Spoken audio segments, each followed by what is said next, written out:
It happened in slow motion. Michael Jackson spinning during Smooth Criminal, right foot hitting the wet stage, body twisting, balance gone, arms reaching, 72,000 people gasping, the king of pop falling hard, the sound of his shoulder hitting the stage, the cry of pain, the music stopping, the silence, and then nothing, nobody moving, not security, not stage crew, not band members, not 72,000 fans, everyone frozen, waiting for someone else to help, except one 8-year-old boy who remembered what his paramedic father taught him. When everyone freezes, someone has to run. So Tommy Hayes ran toward the fallen king of pop, toward danger, toward the moment that would define his entire life. While 72,000 adults stood paralyzed by shock, an 8-year-old child jumped a security barrier and sprinted onto the Wembley Stadium stage. What happened next would prove that courage doesn't come with age, that the smallest person in the room can be the bravest, and that sometimes, when the entire world freezes, it takes a child to show adults what real heroism looks like. August 12, 1988. Wembley Stadium, London. The Bad World Tour was reaching its climax in Europe. Tonight's show broadcast live across the continent. Michael Jackson was at the peak of his powers, every performance perfection. Every show sold out months in advance. 72,000 fans packed into every seat. The energy was electric. They'd come to witness greatness, to see the king of pop perform songs that had defined a generation. But what they were about to witness was something none of them had paid to see. Something that would be replayed on news broadcasts worldwide for weeks. Something that would change how we understand courage and the bystander effect forever. In the VIP section near the stage, Tommy Hayes sat with his father, Daniel Hayes. Tommy was 8 years old, small for his age, with messy brown hair and eyes that never stopped analyzing the way his paramedic father had taught him. This was Tommy's first concert. He'd been counting down for 3 months, had listened to every Michael Jackson album until he could sing every word, had practiced moonwalking in his bedroom until his mother threatened to take away his cassette player. Michael Jackson was Tommy's hero, not just because of the music, but because of what Michael represented. Confidence, courage, the ability to stand on stage in front of thousands and be completely yourself.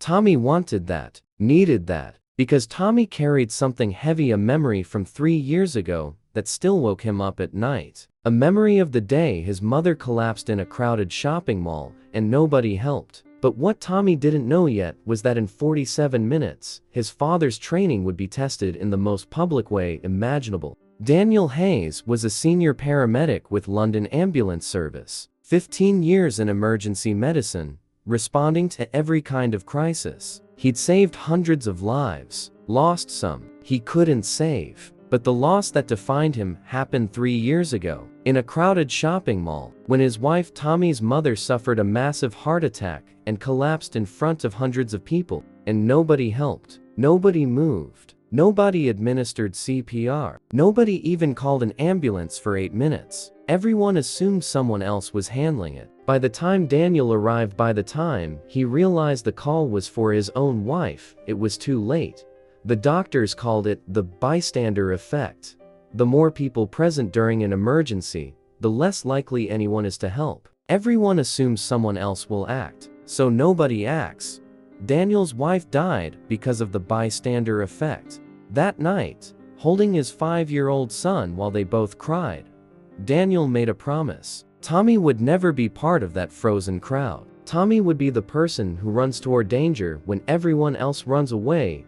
So Daniel taught his son everything. CPR, how to check for breathing, find a pulse, stabilize injuries, stop bleeding, stay calm when everyone panics. Tommy was 5 when training started. Now, at 8, he knew more about emergency response than most adults. Could perform CPR better than half the security guards at Wembley. Daniel had taught him one rule above all. When everyone freezes, you run. You don't wait. You don't hesitate. You don't assume someone else will help. You run. And in 43 minutes, Tommy would prove he'd learned that lesson perfectly. The concert began at 9 o'clock p.m. Lights dropped. Crowd erupted. Michael Jackson appeared in his iconic bad tour outfit, black jacket with silver details, white glove catching spotlights, fedora tilted just right. The first hour was perfection, each song building on the last, each performance a masterclass in entertainment. Michael hit every note, every dance move with the precision that had made him the biggest star in the world. Tommy watched in complete awe. His father smiled, watching Tommy's face light up with joy. But what nobody noticed was the technical problem developing on stage. The fog machines for Smooth Criminal had been malfunctioning all day. The crew had jerry-rigged a temporary fix, but the machines were leaking condensation onto the stage floor. Not much, not obvious under bright lights, just enough to create a thin film of moisture on the black stage surface. The stage crew had mentioned it. The production manager noted it, but decided the show couldn't be delayed. Security had been told to watch for slipping, but couldn't see the moisture under intense lighting. Michael hadn't been informed because nobody thought it serious. Everyone assumed someone else was handling it. Everyone thought it would be fine. This is how disasters happen, not from one catastrophic failure, from a chain of small decisions that align in the worst possible way. At 9:47 p.m., Michael took the stage for Smooth Criminal, the showstopper, the moment everyone waited for. Complex choreography, dramatic lighting, the famous gravity-defying lean. The music began that iconic bass line everyone recognized instantly. Michael moved into position. The choreography demanded explosive energy, rapid spins, precise footwork, but nobody had rehearsed what would happen when Michael's right foot hit the wet stage during a high-speed spin. It happened at exactly 9:47 and 23 seconds. Michael was mid-spin, body rotating at high speed, right foot planted for the pivot. His right foot hit the moisture and slipped. For one fraction of a second, Michael's body tried to compensate. Arms reached for balance. Left foot tried to adjust. Core muscles engaged. 40 years of training fighting against physics. But momentum and gravity don't care about training. Don't care that you're the king of pop. Michael's body twisted as his feet went out from under him. Arms reached for something to grab. Found nothing. Gravity won. He fell hard. Sideways. Right shoulder taking full impact. The sound carried clearly a sickening thud, followed by Michael's cry, a sharp awe, broadcast to every corner of Wembley and millions watching on television. The music stopped. Band cut off immediately. Lights came up slightly, and 72,000 people fell into stunned silence. Michael lay on stage, clutching his right shoulder, face contorted with pain, microphone picking up his labored breathing. For 3 seconds, 3 eternal seconds, nobody moved. The bystander effect happening in real time. 72,000 witnesses, hundreds of security, dozens of crew, professional emergency responders throughout the venue, all frozen, all waiting for someone else to act, all trapped in psychological paralysis. Security stood at posts, looking at each other, waiting for orders. Stage crew stood in wings, staring in shock. Band members stood frozen. Even professional responders were frozen by the unexpectedness. Everyone except Tommy Hayes. Tommy saw the fall from his VIP seat 20 feet from stage, saw Michael's foot slip, saw the terrible fall, heard the cry, and while 72,000 adults froze, Tommy's training kicked in, his father's voice. When everyone freezes, you run. Tommy didn't think, didn't hesitate. He jumped from his seat and ran toward the security barrier, reached it in 4 seconds, started climbing. A security guard reached for Tommy. "Hey, kid, you can't, Dad," Tommy screamed. "He needs help." Daniel Hayes, frozen by shock and bystander effect, himself snapped into action. He recognized his 8-year-old son had just done what 72,000 adults couldn't. Let him go. Daniel roared at security. "My son is trained. Let him through." The guard loosened his grip. Tommy squirmed free and sprinted toward stage. Other security started moving, but Daniel was faster, jumping the barrier, flashing paramedic credentials, screaming London ambulance service. Cleared the way. Tommy reached the stage in 8 seconds, scrambled up the steps. Then he was there on the Wembley stage, under lights, in front of 72,000 people and television cameras. An 8-year-old boy running toward Michael Jackson while every adult was still processing what happened. Michael was curled on his side, clutching his shoulder, face pale. He looked up as Tommy approached, confusion visible through agony. A kid? Where was security? Where was anyone? But what nobody realized yet was that this 8-year-old was about to demonstrate more competence than most trained professionals show in entire careers. Tommy dropped to his knees beside Michael, small hands immediately moving with purpose. No hesitation, no starstruck freezing, no awareness of 72,000 watching. Just training, just muscle memory. His father's voice: assess, stabilize, reassure. Mr. Jackson, Tommy said, voice surprisingly calm. My name is Tommy. My dad's a paramedic. He taught me how to help. I need you to try not to move, okay? Michael stared at this child speaking with calm authority. Through pain and shock, Michael whispered, "Kid, what are you? Don't try to talk yet."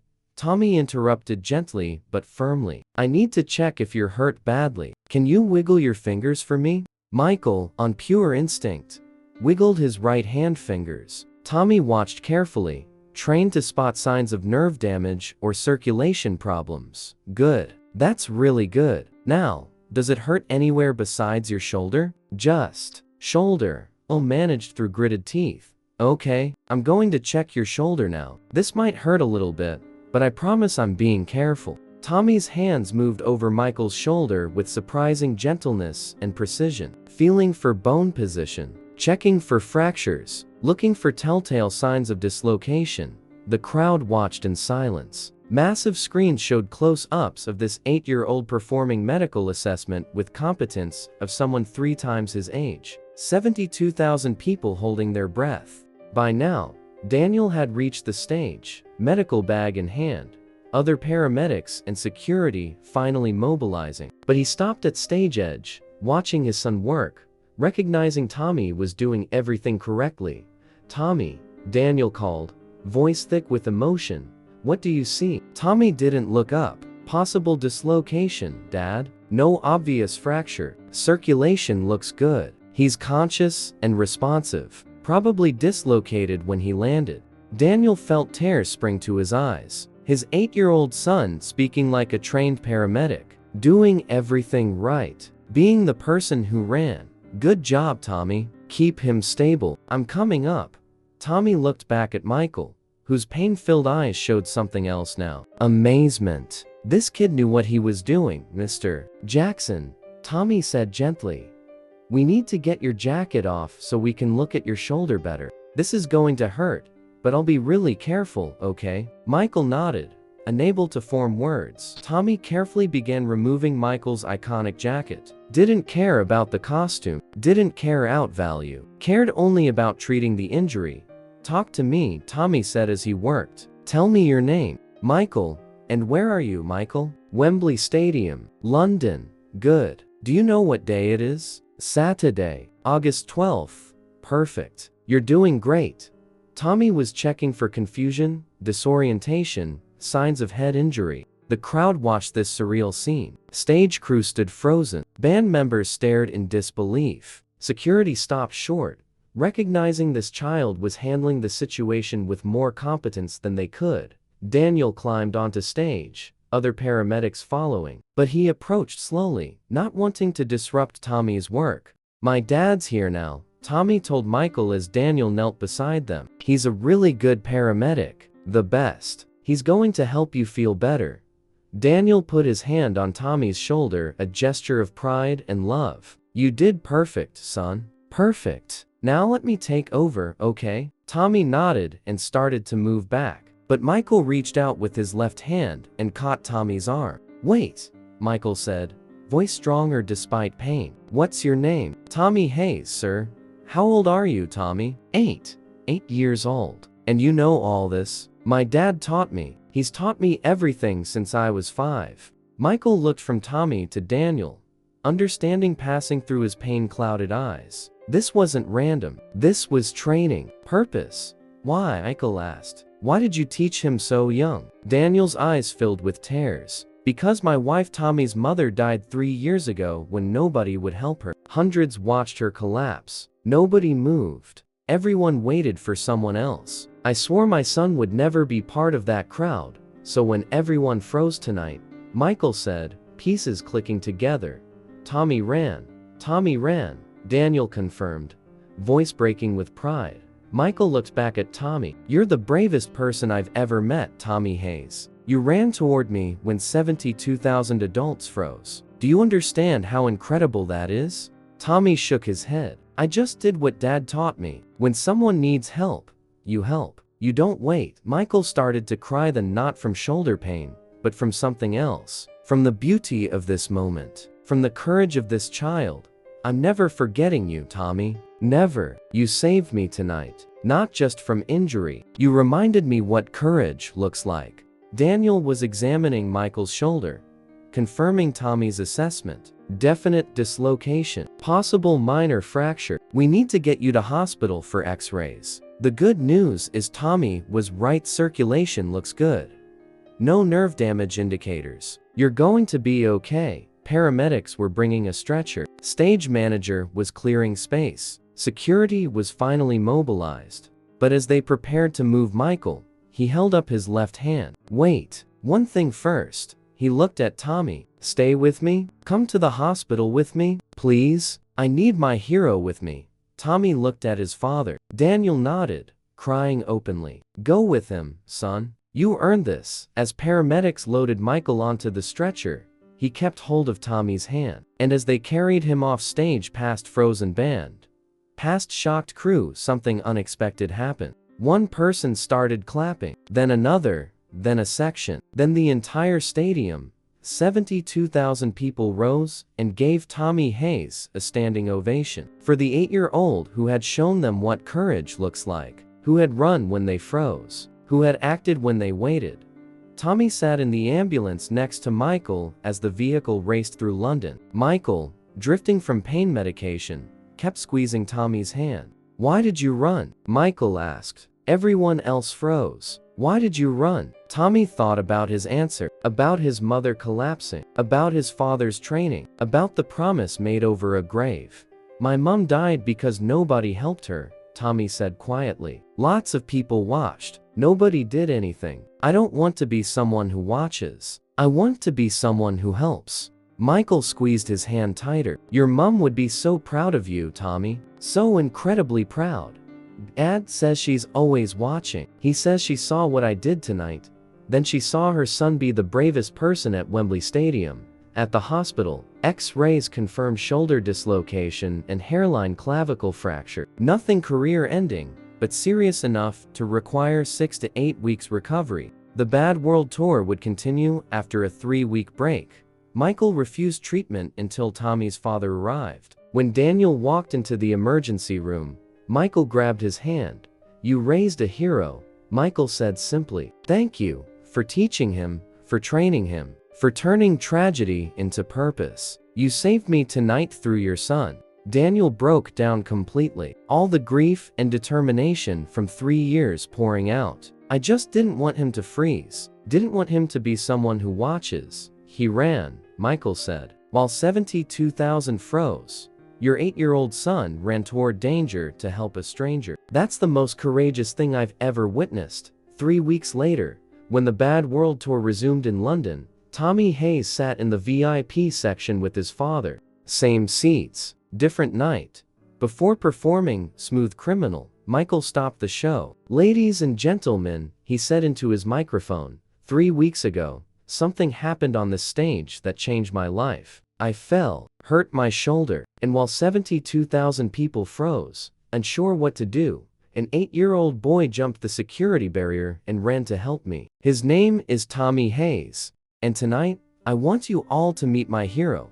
Spotlight found Tommy. 72,000 people erupted in applause. Tommy, Michael called out.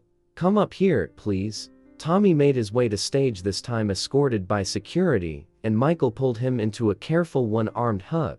This is Tommy Hayes, Michael told the crowd. He's 8 years old. 3 years ago, his mother died because nobody would help her. His father, a paramedic, taught Tommy everything so that Tommy would never be someone who freezes. And 3 weeks ago, Tommy proved he learned those lessons perfectly. He ran toward me when everyone else froze. He performed medical assessment with the competence of a trained professional. He saved me from serious injury and showed me what real courage looks like. The crowd went wild. Tommy stood next to his hero, overwhelmed. Michael had his crew bring out a box. Inside was Michael's bad tour jacket sized perfectly for an 8-year-old boy.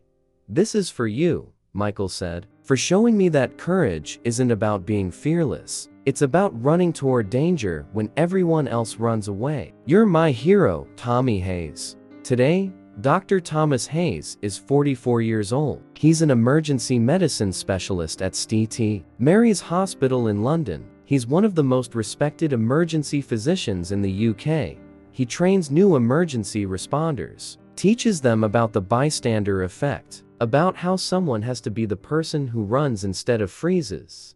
He tells every trainee about August 12, 1988, about being 8 and watching Michael Jackson fall, about running when 72,000 adults froze. The bystander effect is real, he tells them, but it only works if everyone lets it. Someone has to break the paralysis. That has to be you. Every time. You have to be the person who runs. In Dr. Hayes' office, there's a framed photograph. 8-year-old Tommy standing next to Michael Jackson on Wembley Stadium stage, both smiling, Tommy wearing a bad tour jacket. Beneath the photo is Michael's handwriting, "To Tommy, my hero. You showed me that courage isn't about age or size. It's about running toward danger when everyone else freezes. You saved my career, but more importantly, you reminded me what bravery looks like. When everyone freezes, someone has to run. Thank you for being that someone." MJ, Dr. Hayes has saved over 1,000 lives in his career,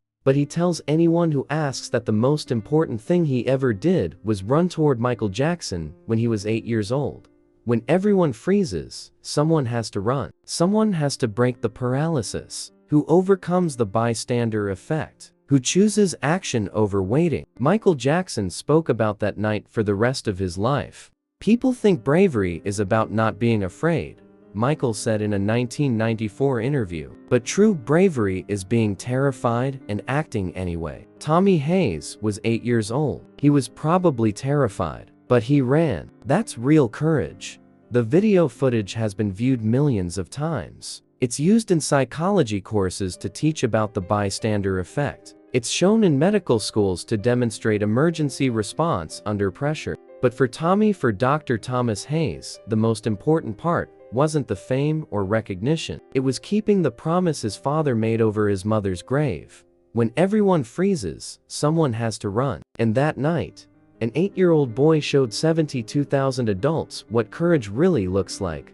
Sometimes the smallest person in the room is the bravest. Sometimes a child can show adults how to be heroes. And sometimes, when tragedy turns into training and grief becomes purpose, a single moment of courage can inspire thousands. Tommy Hayes ran, and in running, he saved more than just Michael Jackson's shoulder. He saved the idea that one person, even a small person, even a young person, can make a difference when everyone else is paralyzed. Because sometimes, all it takes is one person brave enough to run.